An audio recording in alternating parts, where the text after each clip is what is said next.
Welcome back to the podcast.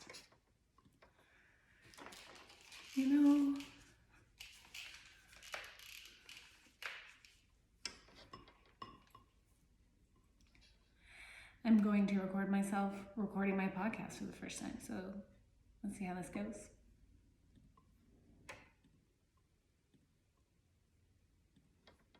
Welcome back to the podcast. I talk to parents of teenagers all of the time, and something that comes up over and over and over again is the excessive use of the phone or being on social media for an extended period of time, or things like online gaming that are just taking over their teen's life, and they feel like their teen is really just missing out on life, or their physical health is being impacted negatively. And it turns out that there is a term for this, and it's called process addiction, or also known as behavior addiction. And so I'm going to speak about that today. I'm going to share some of the most common types of behavior addictions that you may see in a teenager. And then I'm going to talk about where these addictions come from. What would make someone a little bit more susceptible to developing one of these? And then, of course, I'm going to share with you some ideas on ways that you could support your teen if you feel that they have developed a process addiction. So let's dive in. Now, I know you've heard of addiction before, so you're familiar with what addiction is, but the difference between substance abuse addiction, like say alcoholism or drug abuse or drug addiction, and behavioral addiction is that, just as it sounds, a behavioral addiction has something to do with being addicted to a specific behavior versus ingesting some type of substance. So the difference between that and just liking something, liking an activity, is that it really causes problems in a person's life. So it's like you want to stop doing it or you can't help but do it, even if it's not good for you, or even if it's detracting from your health or your quality of life. So I'm going to be sharing with you a few of the most common behavioral addictions, and I'd like you to listen and just remember that yes, your teen may do some of these things, but that doesn't necessarily mean that they're addicted. So unless it's something that's detracting from their life or something that they cannot stop doing, even though there are harmful effects, that is what would constitute it being more of an addiction. So the first I already kind of mentioned, and that is internet and social media addiction. Excessively using the internet or being online, social media platforms constantly checking your phone and looking to see if you have a notification, online gaming, which I'll get into in a moment, video streaming services, basically leading to neglecting their daily responsibilities or creating really bad grades or poor academic performance, and even leading to social isolation. That would be a sign that there is some type of online addiction. And then on to number 2, I've mentioned as well, that is gaming addiction. So compulsive and excessive playing of video or computer games. And again, it would be resulting in neglecting life, neglecting schoolwork, social relationships, and physical health. Number 3 is pornography addiction. Really, it's the unhealthy and excessive compulsive consumption of pornography, and that leads to distorted views of sex. It could create relationship difficulties and really potential negative impacts on mental and emotional well-being down the line. Another one is, it's a sneaky one, and that is compulsive shopping. So some people may see shopping as just a fun activity, like this is just something you do from time to time, but it can become a behavioral addiction. Buying things can create that dopamine in the brain, and a person may want to get that feeling over and over and over, and so they just want to keep shopping and keep buying things. And the challenge with this can also be, it comes from peer pressure sometimes. Going onto online shopping platforms or wanting to fit in because of what you're wearing versus who you are. And it can also really cause a problem, obviously, financially. And creating an overabundance of items around the house. The next one is kind of a double layer one, and that is an eating disorder. So things like over obsessing about what a person is putting in their body, what they're eating, their macros, things like anorexia and bulimia and binge eating, those involve addictive patterns, and they are unhealthy and they can be compulsive. And they're also obviously a lot of the times related to body image.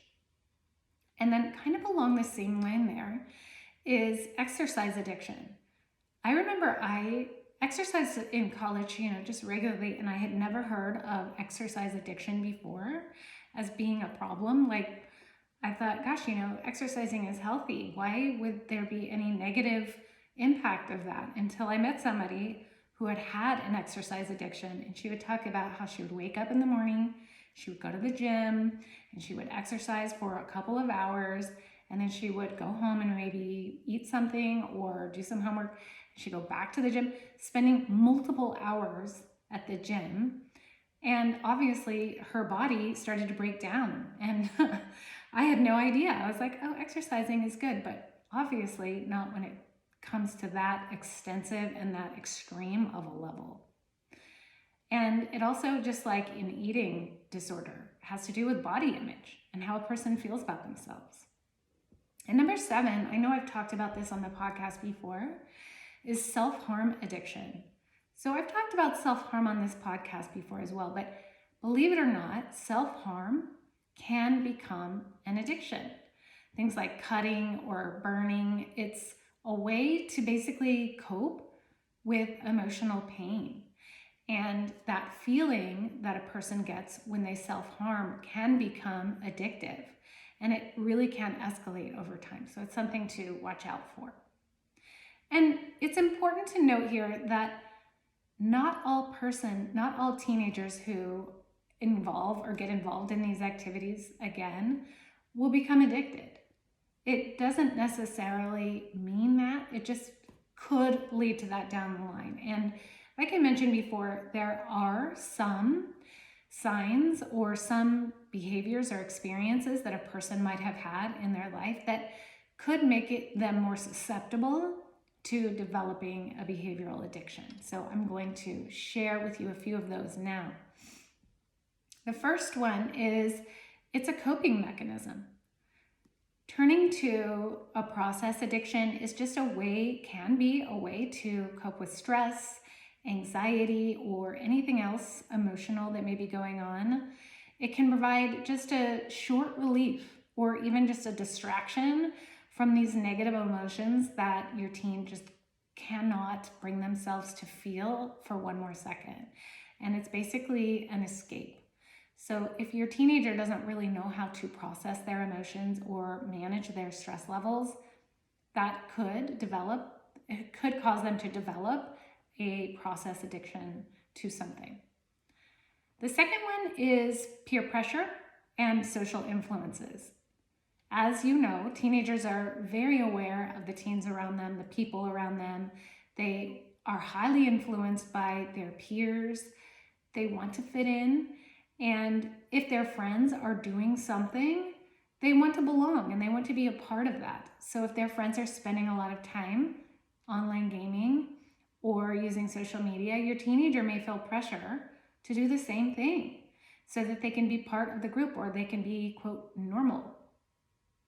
The third reason is just boredom or just a lack of feeling fulfilled in life. These teen years, this whole adolescence period is a big time for self-discovery and exploration. And some teenagers, a lot of them, may really struggle with finding meaningful things to do or feel like there's actually a purpose going on in their life. And so when they find something that fills them up in a way, it can fill that void, and it can give them that excitement or like sense of achievement or connection that may be missing in their life. Number 4 is just that it's around. It's accessible. So these processes like gaming, social media, shopping, online activities, they're accessible and they are readily available to teens. And just having the phone in their hand, it can be really hard to not constantly be checking it and not constantly be doing it. And same thing with computer in the bedroom. It's right there. My friends are online. It's hard for me to not get on the system and play the game and connect with my friends. It's just there. And another reason is there could be some underlying mental health issues. A lot of teens who struggle with process addictions have ADHD or depression or anxiety. These things don't cause the addiction, but there can be a correlation there. And they may be more vulnerable to just developing it over time. And these addictive behaviors, they may just serve as a way to self-medicate, just like alcohol or drugs might be for some people. So while the addiction to alcohol might not be there to numb out anxiety, or maybe they don't have access to it, or maybe they think that, gosh, I don't want to drink, and then they find something like online gaming or something like that, it fills that need, and that's where the addiction can be created.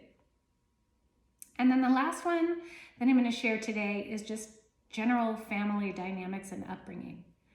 Things like a history of addiction in the family, dysfunctional relationships, neglect, inconsistent parenting. All of these things can really contribute to these addictive behaviors in teens. And if they grow up in an environment where process addictions are prevalent or they're not addressed, it can also increase the risk. So what to do? If you sense that your teen is struggling with pulling themselves away from something that's becoming a life-detracting behavior, here are a few things that you can do to support your teen. The first is to just educate yourself. The more you know about what's going on, the less confusing and the less judgmental you can be about it. You can approach it as a scientist and remove some of that emotional burden that you may take on. So the more you know, the stronger you will be able to support your teen. And just by listening to this podcast, you are educating yourself. The second one is to express your concern. And I talk a lot on this podcast about how to bring up sensitive or difficult topics with your teen. One of the things that a lot of parents really struggle with is they approach it with a judgmental air. Like, gosh, you spend so much time online gaming. Wouldn't you rather be outside playing?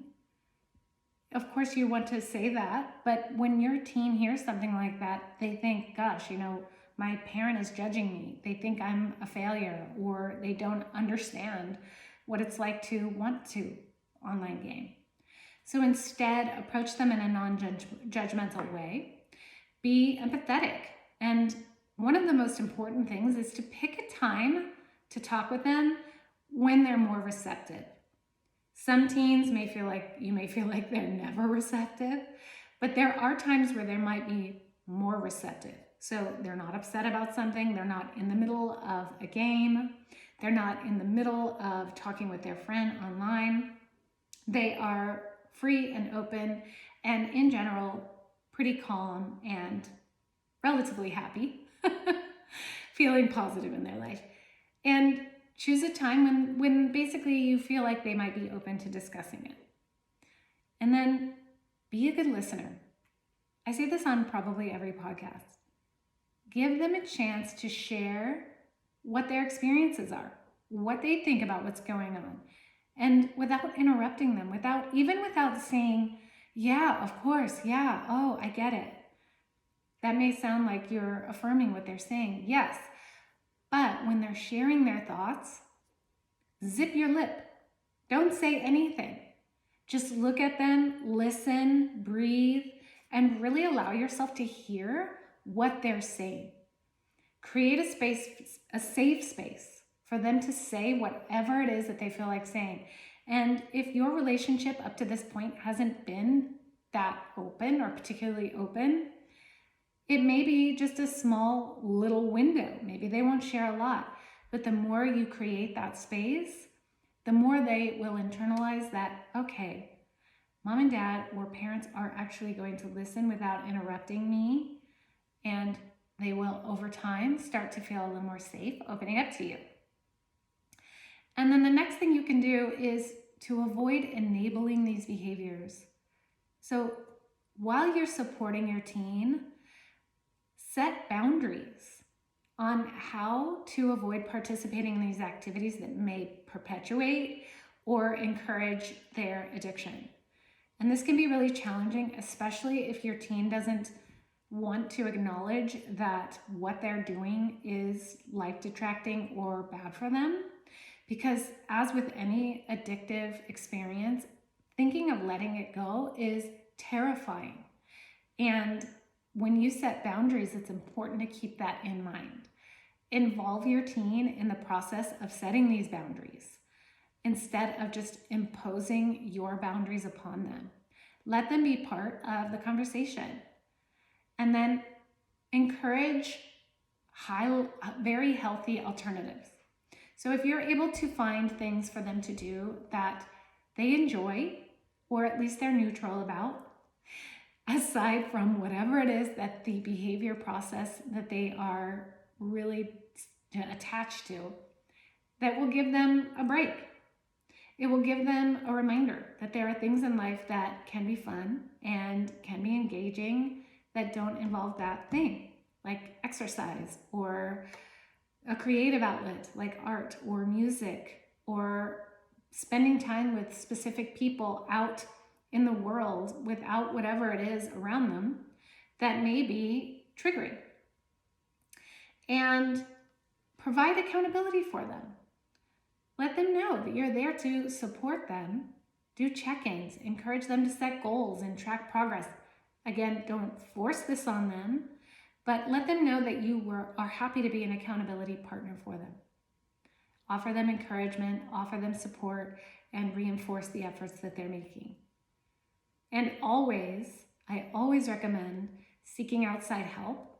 If you feel like this is becoming more of an issue or more of a problem than you feel equipped to support them with, there are lots of programs out there and people who specialize in process addiction, especially with teenagers, that can help your teen really take control of their life so that these things aren't taking over. I have helped teenagers with this where they're at the point where they are just noticing it becoming unhealthy and they're acknowledging it and they're wanting to turn things around. That absolutely is something I can help your teen with if they are open to making the change. And above all, take care of yourself. It is not easy to raise a teen at all. I mean, at any point.